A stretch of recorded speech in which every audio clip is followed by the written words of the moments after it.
From a writer's perspective, one of the most insulting things you can possibly say to a writer these days, like if somebody said this to me, I would be immensely insulted, offended and insulted. Is this book written by AI? Is this book written by AI? I've never personally had this insult lobbed toward me, probably because all my books have been published before ChatGPT was available to the public. I've seen it lobbed toward like Rebecca Yarros. Let me just pick a very famous title. Rebecca Yarros, and then her second book. I haven't read Iron Flame, but I remember her second book was really rushed to market and a bunch of readers found a bunch of typos and mistakes. Maybe they thought the writing was basic. Some people have made book talks wondering, is this book written by AI? Which kind of goes against the critique of typos, because if it was written by AI, technically it wouldn't have any typos. I feel like nowadays that's a giant insult that you could lob at a writer, that you didn't write your own book. And recently there's been multiple cases, notorious cases of like romance writers. And by the way, I write in the romance genre. I'm more of like a rom-com genre. There's been some controversial cases of writers being caught out for using AI in their book. Literally, they were so lazy that they left in the ChatGPT prompt, and a bunch of people made a bunch of video essays about it. I don't know what I was doing during that time, twiddling my thumbs, sitting around writing my book myself. But in any event, one author was caught with a ChatGPT prompt in her book, and then another author was also caught with a ChatGPT prompt in their book. It makes me angry because here I am, like I have a book hopefully coming out by the end of this year, and this year alone, I read this book 3 times. The most times I've ever read my own book in a single year was 12 times, and I thought I was going to go insane. These writers didn't even read their own book. So that angers me because it just brings the rest of us down. It's like indie authors have always had this uphill battle of trying to be taken seriously, because you're not with like a traditional publisher. You're trying to be taken seriously as a good writer and everything. And even to this day, like I'll get, just to give you an example, if somebody read my book and they like the writing, they're like kind of surprised that the writing is good, because they expect, because you're indie, that the writing is bad. But now you have these authors leaving the prompt in their book. It'll turn away readers who would ordinarily approach indie books with an open mind. They're already taking like the worst specimen and applying it to the rest of us. Those who like write their own books, those who tirelessly read their book over and over again, it just brings the rest of us down. So that's one issue. So authors and AI have never mixed, mostly because a lot of AI training models scrape authors' books from the internet. They take the words from published authors, use it for their training models. So technically, it's kind of like if you ask it to write in the style of Stephen King, it's stealing from Stephen King. Now, I've done a video about AI like about a year ago, and I asked it to write like Stephen King. What it produced, in my opinion, doesn't sound like Stephen King at all. And this is from a giant Stephen King fan. I've read all of Stephen King's books. I recognize his voice from a mile away. He's like a giant comfort read. It doesn't sound like him at all. It has no resemblance of his voice. The only Stephen King thing about the slop it produced, it added some scary elements, like some scary description to its generic passages, and that's how it passes it off as Stephen King, but it's not Stephen King. I wonder if it stole my books. So I figure if ChatGPT is going to steal from my books and steal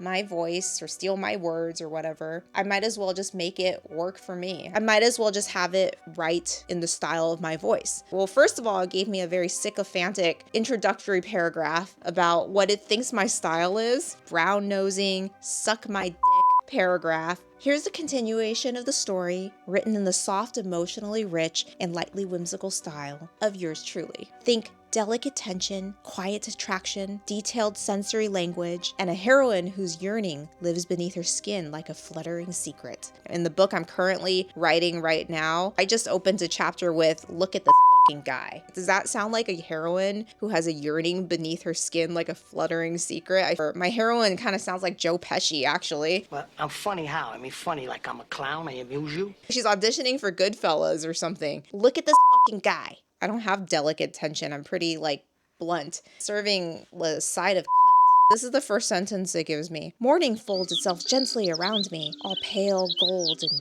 breath-warmed windows. What the I wake to the scent of coffee, something spiced too, like nutmeg or ginger, and the faint, woodsy trace of the candle I lit last night, the second one. Huh?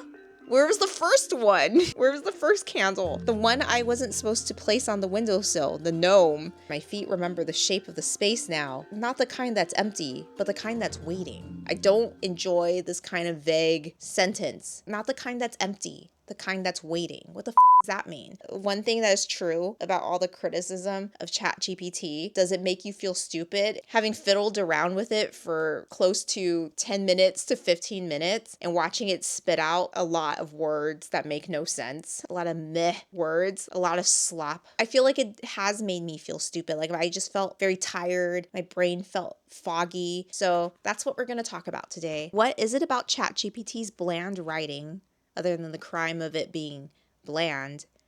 Why does it suck so hard? My name is Teresa, and this is Look at this fucking ChatGPT. This is day 2. This is another day. I had time to edit my footage, and I realized that ChatGPT has made me very angry, and it's also made me very vulgar. Like, I've been dropping F-bombs left and right. It's made me a vulgarian. Not only did it scrape my books, my writing without my consent, but it also has determined that my writing is... Remember those Folgers commercials? Best part of waking up is Folgers in your cup. It thinks I write Folgers commercials, and that is not the case at all. I feel very offended. Okay, I wrote one holiday romance, and now it's added a candle into my book. Not only did it add one candle to my book, it added 2 candles to my book and a gnome. Nowhere in my dictation, in my voice memo, did I ever state in the story there is a gnome in this apartment. Okay, there is no gnome, and then added a gnome. I think it's hallucinating. I've been hearing that AI has these AI delusions or hallucinations if it doesn't know the answer, so then it's just gonna make something up and it is confidently wrong. I didn't want this gnome, and it gave me a gnome, and I don't know what for. And then it added the space around her.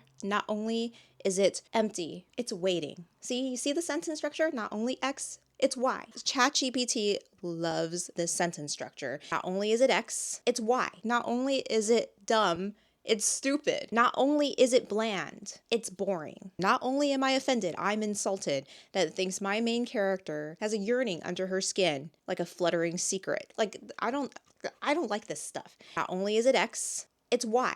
Not only is it X, it's Y. That is bad writing, and I'll tell you why it's bad writing.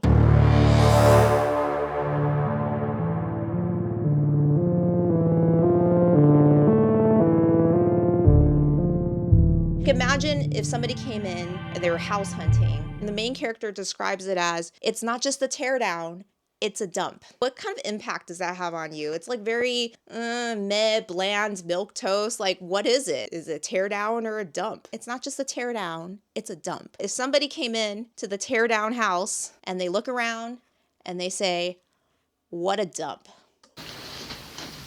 What a dump.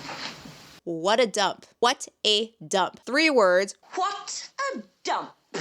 It's not just a tear down, it's a dump. That's like 9 words. You want to read 9 words when somebody can convey what they're trying to say in just 3 words? What a dump. Anytime I try to work with ChatGPT, like every year or so since it came out, I like to test it to see how it's improved and if I have anything to worry about, right? And so this was the most recent test. And every time I see it spit out its slop, I never want to read it, especially when it comes to fiction. Fiddling around with this thing for 5-10 minutes, I felt my brain rotting in my head. This is what they mean by brain rot. This is what the definition of brain rot is. And I just didn't even want to read any of this, right? Why don't I want to read it? Why does it make my head hurt? Why does it make me tired? Why does it make me feel stupid? My mind was feeling so dim and I was feeling so dumb. Then a few days ago, it came to me.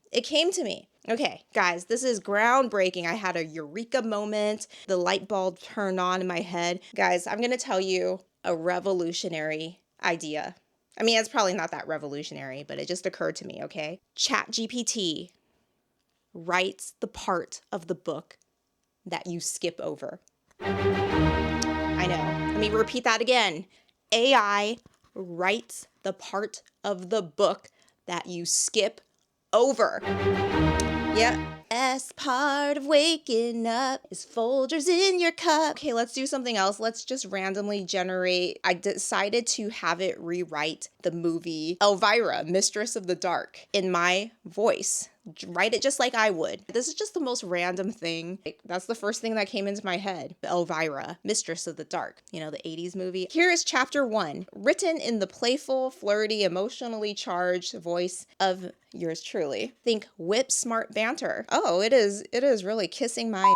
Slow burn chemistry, a main character who leads with lip gloss and snark but hides a squishy center. Not only is that misogynistic, but it's also very true. It kind of also describes me because I'm wearing lip gloss right now and I have snark, but I have a squishy center. I have a heart of gold, guys, serving the side of cunt. If small towns were living things, Hollowbrook would be a lemon tart, deceptively sweet, aggressively tart, and liable to make you pucker on contact. Oh my god. What a dump. Apparently it also contains some cursed pumpkins or something. You know, there's like a haunted house and a cursed pumpkin patch or whatever. I didn't come up with this. I swung my boots onto the gravel driveway, black chiffon kimono, catching the breeze. Kimono? Did Elvira ever wear a kimono? Why does it think that she needs to wear a kimono when I write it? Is it because it knows I'm Asian?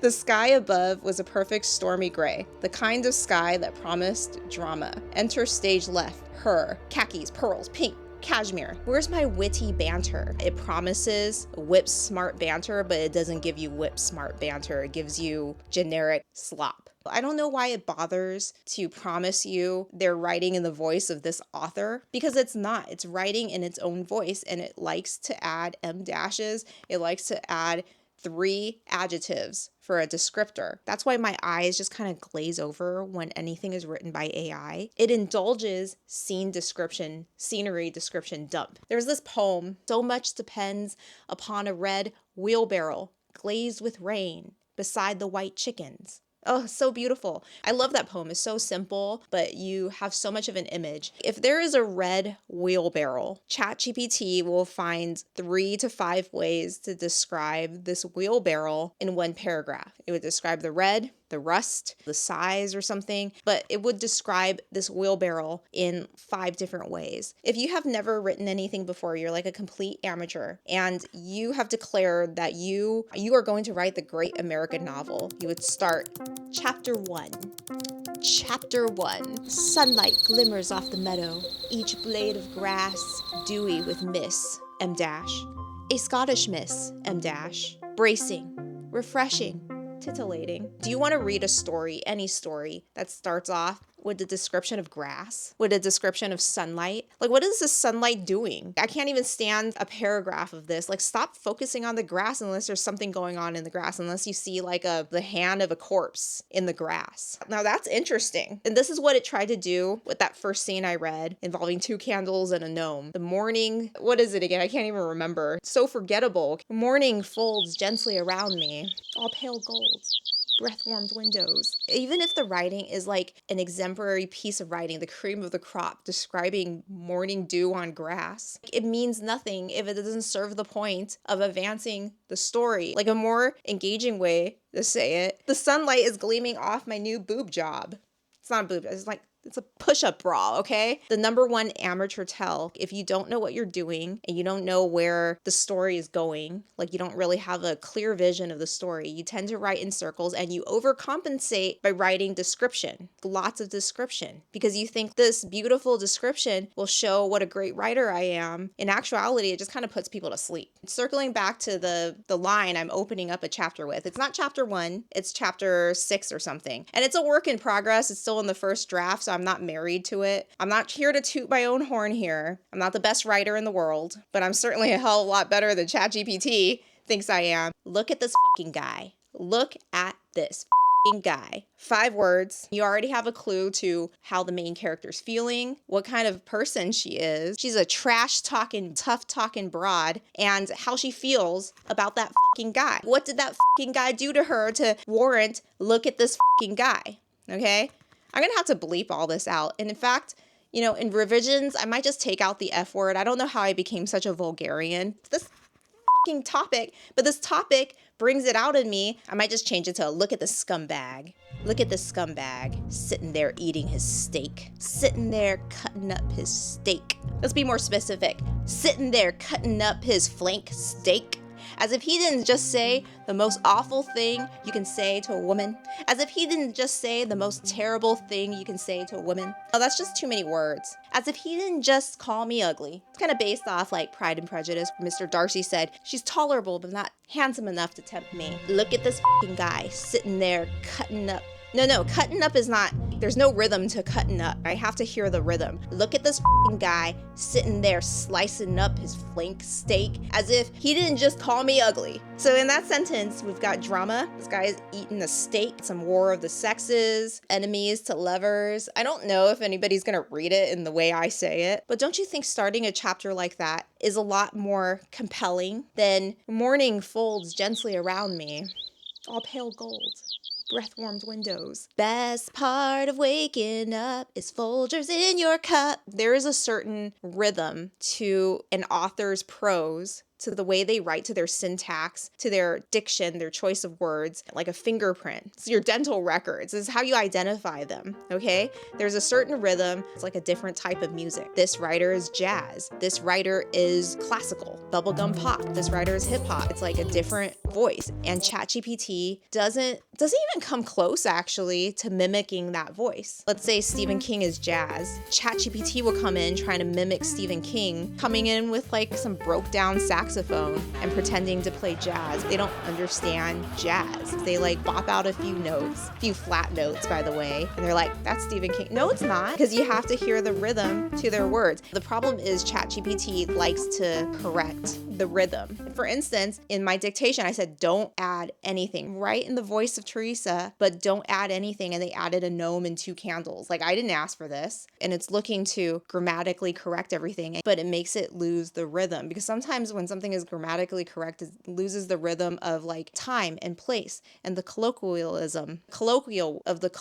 I said it 20 times. And now I can't even say it anymore. I'm lost in this trap of mispronunciation, which is to keep you on your toes and remind you that I'm human. It loses all that in the pursuit of perfect English grammar. You know, when I write, it's like I hear I'm in pursuit of a rhythm. I hear like dum da dum da dum boom, dum da dum da dum boom. Like, and every writer has his or her rhythm. I just want to illustrate the painstaking labor it takes in order to make a book flow with a particular type of rhythm that is unique to the author. The painstaking care it takes for writers to write their first draft, revise it, and then go through every single sentence to make sure that it flows, it has a certain rhythm, like it keeps time with the rhythm in my head. And it's something that AI can't replicate. It's already sucked up my entire body of work, but it still hasn't been able to replicate the voice. In fact, it got it completely wrong. It's like completely off target here. So in that respect, I'm still not worried about AI mimicking my voice and taking my voice, because it's not even there. My writing career is not out of the woods yet. What makes it a lot more difficult for artists is the AI slop that comes in and fills up the market. Like, for instance, the AI slop books that come out. Like, I hear video essayists talk about AI slop. Like, for instance, this guy, he mentions it in conjunction with romance novels. And those who don't know any better, those that don't read, and those who already have a disdain for romance novels will just think that all romance writers write nothing but AI slop. When there's a lot of us, and it doesn't have to be like in the romance genre, there's a lot of us that painstakingly make sure that every sentence counts. So much depends upon a red wheelbarrow. So much depends upon the rhythm of a sentence. It's giving us a bad name, giving us a bad reputation because of some bad actors. One rotten apple sours the bunch. Those few writers that write their book with AI, and we're not saying like they wrote their entire book with AI. Maybe they wrote the book themselves and they just put it in because they just needed some description, and they were so lazy they do not proofread their book, that they leave the prompt in the book. That one rotten apple soured the bunch.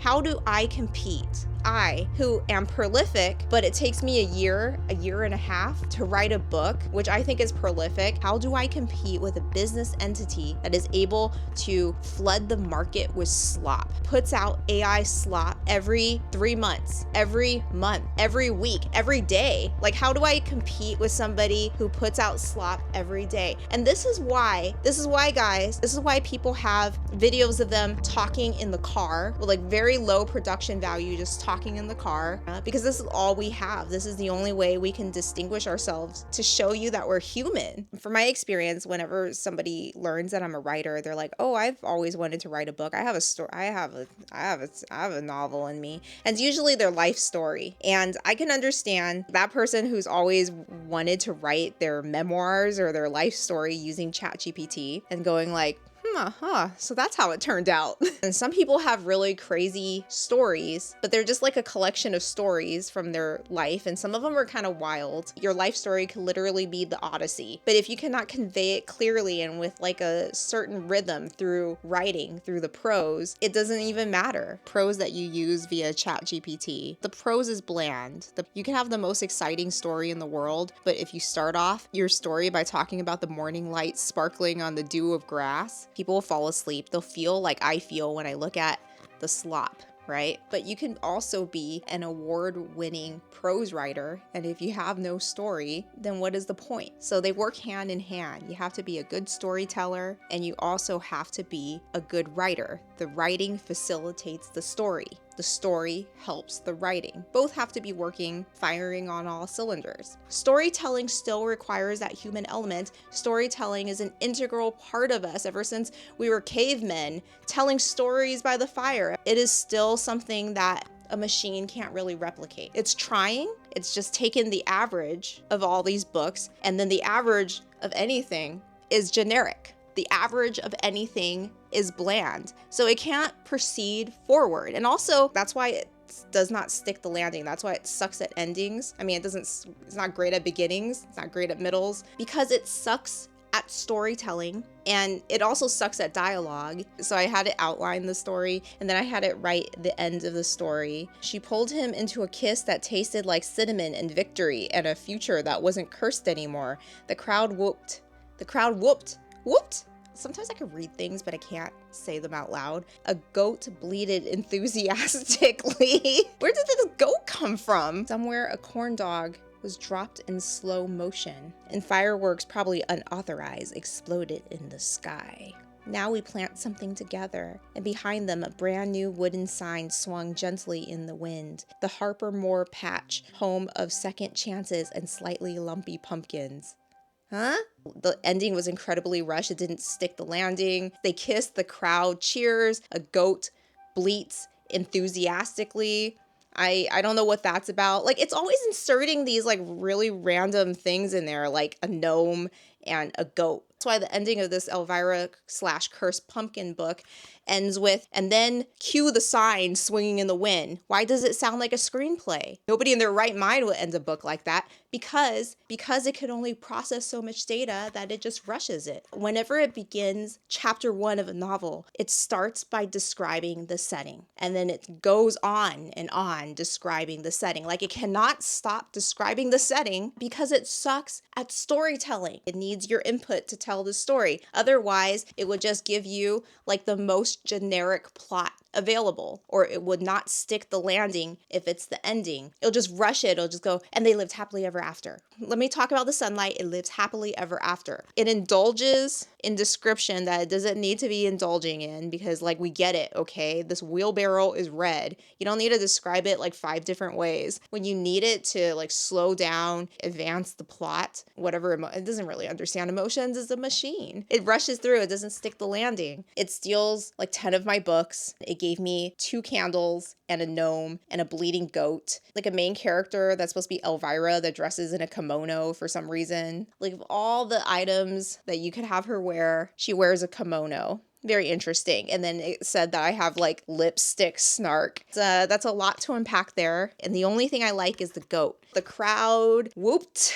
Woo! The crowd wooed. The goat bleated enthusiastically, and then there's fireworks. I demand you to bleat like a goat right now. Drop this goddamn goat emoji down in the comments below. I want you to go, meh. Is that goat? Listen to this.